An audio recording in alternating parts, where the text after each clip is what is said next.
En fait, je pense que ce projet, c'est un peu l'association de deux choses. C'est mon histoire personnelle. Moi, j'ai été licencié à l'US Créteil en fait, pendant une quinzaine d'années. J'ai gardé des liens forts avec le président, le directeur, les éducateurs qui sont là-bas. Et tout de suite, ça a été une volonté quand j'ai pu les faire bénéficier, on va dire, un petit peu de ce projet, de les amener. Donc, c'est des enfants qui naviguaient à Créteil.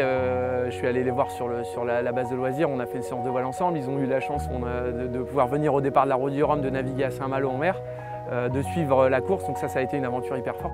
Du coup, voilà, d'avoir ce quotidien, parce que ces gamins-là, ils ont besoin de rêver aussi. Et c'est super de pouvoir leur offrir des perspectives un petit peu, un petit peu différentes, de pouvoir redonner en fait, à tous ceux qui m'ont donné. Moi, quand j'étais petit, c'est important pour moi. Ma facette, d'un côté, mon histoire sportive, et puis de l'autre côté, mon histoire de prise de conscience de l'environnement.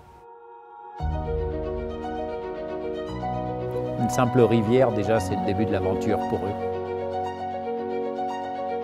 Et aujourd'hui, on accueille la fondation Surfrider pour une action sur l'environnement et le partage entre le plaisir de la voile et faire attention à ce qu'il y a autour de nous sur l'écosystème. Et après, souvent, ça va dans la rivière, et la rivière, ça va où?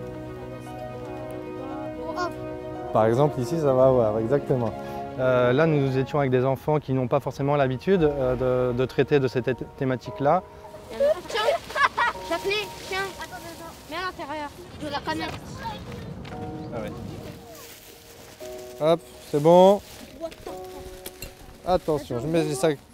Alors, ça a donné quoi cette collecte? Vous êtes content? Est-ce que, voilà, c'est un bon point ça. Est-ce que ça vous a choqué? Est-ce que vous saviez qu'il y avait autant de déchets dans la nature? Moi, je savais. On sent qu'on ne fait pas ça pour rien aussi, donc c'est un métier, c'est une mission pour nous qui a du sens.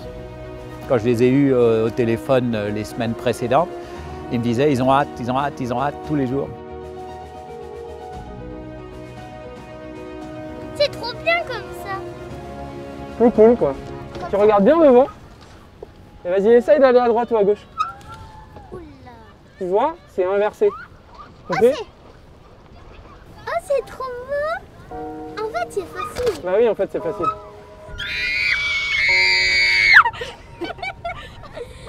Tu vois? Tu comprends? Vas-y, c'est bon. Vous êtes malade. À votre avis?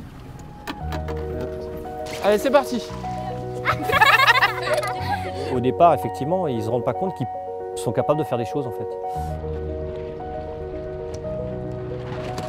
Je pense que c'est vraiment encore une nouvelle aventure. Donc on est toujours content de les voir aussi contents, aussi excités. Depuis ce matin-là, ils n'arrêtent pas et je pense que le jeudi, ça va être encore plus explosif. Il était sur ce bateau-là tout seul. Voilà, on va faire du bateau maintenant. Vous avez hâte de voir la mer? Oui, on va faire que du bateau. Du bateau, de la plage. Ouais, bien. Allez. Pour lever la voile. Ouais. C'est trop bien. Remonte, elle va me bouffer là. Il y a des vagues. J'ai peur.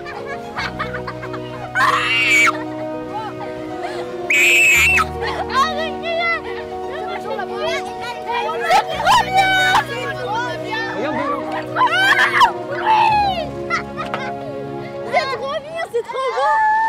Wouh! Ah, moi je suis bien au vol! Regardez comment je suis penchée! Regardez comment je suis penchée! Regardez!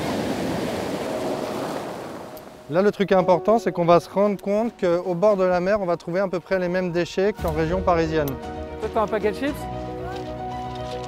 Par des démarches simples, on peut faire beaucoup pour l'environnement, mais on peut faire aussi beaucoup pour des populations qui n'ont pas la chance, comme nous, de pouvoir bénéficier de l'accès à l'eau. Pour nous, ce lien entre un ancien coureur et quelqu'un qui aujourd'hui est sur des parcours de haut niveau comme il l'est, avec un ancrage très éducatif. Ça correspond complètement à nos objectifs, à notre ambition. Quand ils vont raconter aux parents, quoi, que là, ils vont avoir le sourire encore plus, quoi.